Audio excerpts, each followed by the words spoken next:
Hello, in today's video, I will show you how to add post in your WordPress website.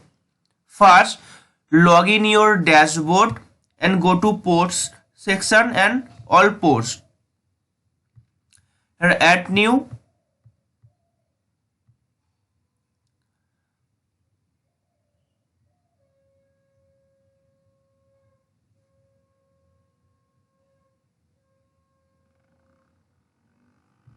Then add new, add title,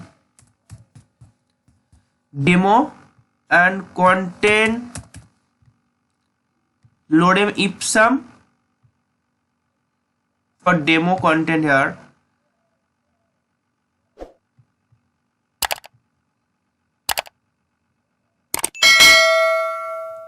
Copy and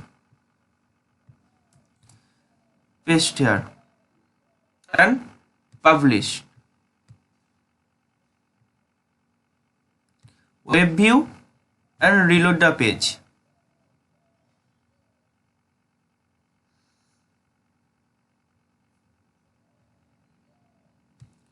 This way you can add posts in your WordPress website. Thank you.